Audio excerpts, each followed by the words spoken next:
बहू, अरे ओ बहू, कहाँ गई दोनों? दोनों की दोनों इधर आओ। अरे बहरी हो गई हो क्या? सुनाई नहीं दे रहा क्या? क्या हो गया मम्मी जी? मेरे को ये बताओ, तुम दोनों में से मेरा पर्स किसने छेड़ा है?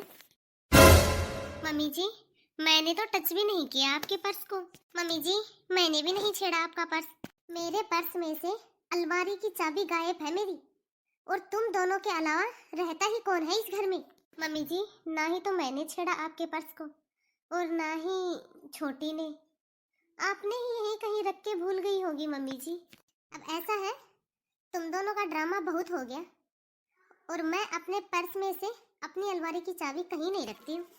मुझे नहीं पता, जल्दी से मेरी चाबी ढूंढ के दो। अरे मुझे पता है, ये इन दोनों की मिली भगत है। इनकी तो नजर ही मेरी चाबी के ऊपर रहती है। अब इनको चाबी ढूंढ के दो। खुद ने ही रख दी होगी कहीं पे। ऐसा भी क्या रखती है उस अलमारी के अंदर जो कि बहुओं से छिपा के रखती है? जब देखो तब अलमारी के ऊपर ताला लगा रहता है। मुझे तो ऐसा लगता है, जब ये बुढ़िया मरेगी ना, तब अपने साथ ही लेके जाएगी अलमारी की चाबी को। अब ढूंढू तो कहाँ ढूंढू मैं इनकी चाबी को? एक सेकंड। आज सुबह रूही अपनी दादी के पर्स के साथ खेल रही थी, कहीं उसने ही तो नहीं ले ली अलमारी की चाबी? अरे, ये चाबियां तो मुझे मिली हैं। जब मम्मी जी को पता चलेगा कि ये चाबियां मेरे रूम में मिली हैं, तब तो वो मेरा बुरा हाल ही कर देंगी, और ऊपर से चोरी का इल्जाम लगाएंगी, वो अलग। पूरी जिंदगी चोर कहेंगी मुझे।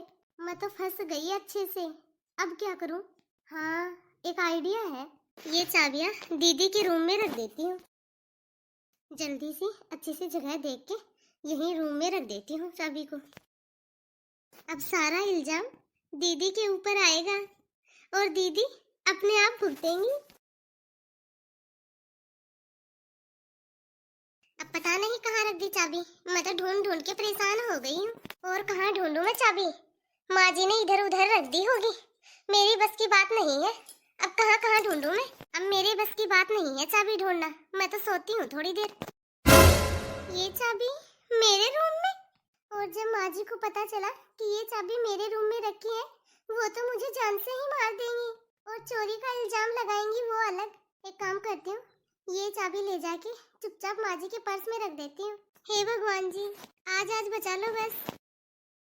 ये क्या, माँ जी का पर्स यहीं पे रखा हुआ है, और यहाँ पे माँ जी भी नहीं है। जल्दी से ये चाबी माँ जी के पर्स में रख देती हूँ। अब मुझे यहाँ से जल्दी से निकलना होगा। अरे बहू, मिल गई चाबी? माँ जी, मैंने तो सारे घर में ढूंढ ली, मुझे नहीं मिली कहीं भी चाबी। मैं तो कह रही थी कि एक बार अपने पर्स में चेक कर लो अच्छे से, क्या पता इधर उधर कहीं पर्स में ही पड़ी हो। सच में मेरी देवरानी कितनी भोली है, इनको नहीं पता आज तो इनकी वाट लगने वाली है। थैंक यू भगवान, आज तो आपने मुझे बचा लिया। मैंने तो ध्यान से देखी थी, लेकिन उस टाइम तो नहीं थी मेरे पर्स में चाबी। लेकिन मैंने तो ये चाबी जेठानी जी के रूम में रखी थी। ये चाबी मम्मी जी के पर्स में कैसे आई? इसका मतलब क्या हुआ दीदी? मिल गई मम्मी जी की अलमारी की चाबी। चलो हम भी रेस्ट करते हैं थोड़ी सी देर। ये देवरानी जी जितनी सीधी लगती है ना, उतनी है नहीं। बेटा, ऐसे पैर नहीं हिलाते हैं, बोलते हैं ऐसे घर में मुसीबत आती है। ऐसा कुछ भी नहीं होता बहू, बच्चे तो ऐसे ही खेलते रहते हैं। मम्मी, हाँ? आ गई मुसीबत। अरे भाभी, खड़ी कैसे हो? जाके चाय पानी ले आओ मेरे लिए। मम्मी, अब की बार पूरे 2.5 महीने रहूंगी मैं।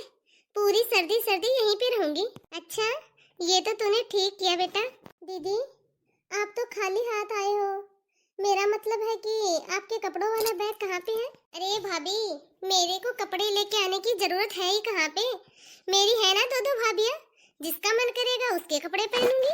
और नहीं तो क्या, 2-2 भाभियाँ हैं घर में, जिसका मन करे उसके कपड़े पहनना। तो भाभी जाओ, जल्दी से मेरे लिए अच्छी सी अदरक इलायची वाली चाय बना के ले आओ। नमस्ते बुआ जी। अरे नमस्ते रूही बेटा, और कैसी हो तुम? पढ़ाई अच्छे से चल रही है बेटा? हाँ बुआ जी। रूही, कहा था ना मैंने तुमसे कि पैर में थिला। आ गई ना, देखो मेरे सर के ऊपर मुसीबत। बस करो दीदी, बच्ची है वो।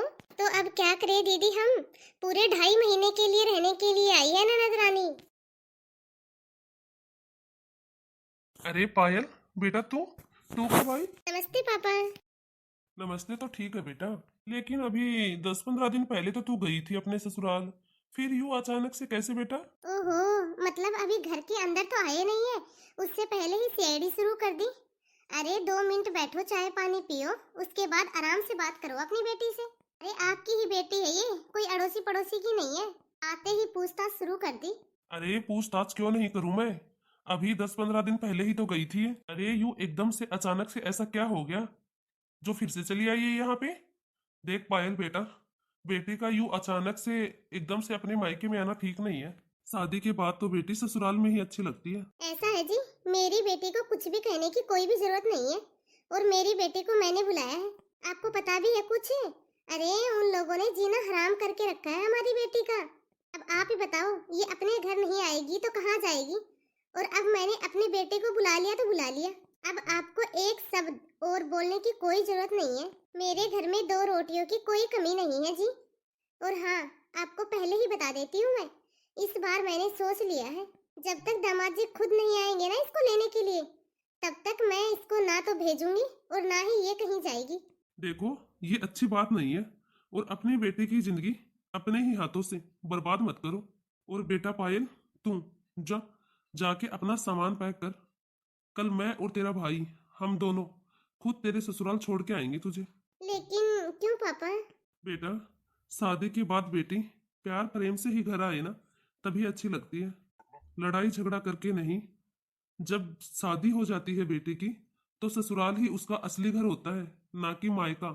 मायके में तो बेटियां कभी कभार आए हंसी खुशी से, वो ही अच्छा रहता है, ना कि लड़ झगड़ के। और हाँ बेटा, तुम ये मत सोचना कि अब तुम्हारी शादी हो गई है तो यहाँ तुम्हारे मायके में तुम्हारा कुछ भी नहीं है।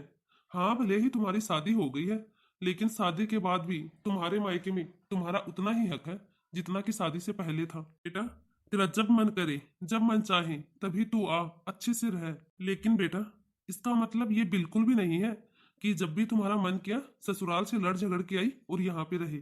और हाँ बेटा, यदि तुझे तेरे ससुराल वाले परेशान कर रहे हैं ना बेटा, तो बेटा तू अकेली नहीं है। अरे बेटा, तुझे पता है ना, तेरा बाप अभी जिंदा है, और हाँ, तेरा भाई भी है बेटा। इस बार तेरे ससुराल तुझे छोड़ने के लिए मैं चलूंगा तेरे साथ, और मैं बात करूंगा तेरे सास ससुर से, तेरे ससुराल वालों से। और हाँ सुन बेटा, तू अपनी मम्मी की बातों में मत आया कर। अरे इसका तो दिमाग खराब है। अरे ये तो छोटी छोटी बातों को भी बढ़ा के बड़ा बना देती है। सारा दिन तो ये तेरी भाभीयों के पीछे पड़ी रहती है, और तुझे ही देख ले, जब भी कोई बात होती है तो तुझे यहाँ बुला लेती है। नहीं पापा, मम्मी सही बोल रही है और आप गलत बोल रहे हो। मैंने इनको इस बार साफ साफ बोल दिया है, जब तक वो मुझे लेने के लिए नहीं आएंगे ना, तब तक मैं नहीं जाऊंगी यहाँ से। लेकिन बेटा, बस बहुत हो गया, बहुत पूछ लिया आपने और बहुत बता दिया इसने। अब ना अपनी जुबान नीचे करके बात करो। घर के अंदर 2 बहुएं भी रहती हैं, यदि उन दोनों में से किसी एक को भी ये पता चल गया ना कि हमारी बेटी ससुराल से लड़ झगड़ के अपने मायके आई है, तो तुम्हें नहीं पता वो दोनों कितनी निकम्मी है, कल ही अपने मायके भाग जाएंगी दोनों। अब ये बात यहीं की यहीं खत्म हो जानी चाहिए, और उन दोनों को मेरी बेटी के बारे में कुछ भी पता नहीं चलना चाहिए। एक बार भी आके बेटी का हाल चाल तक तो पूछा नहीं है, आए हो तब से सुनाए जा रहे हो। ये जो भी हो रहा है ना अपने घर में, बहुत ही गलत हो रहा है।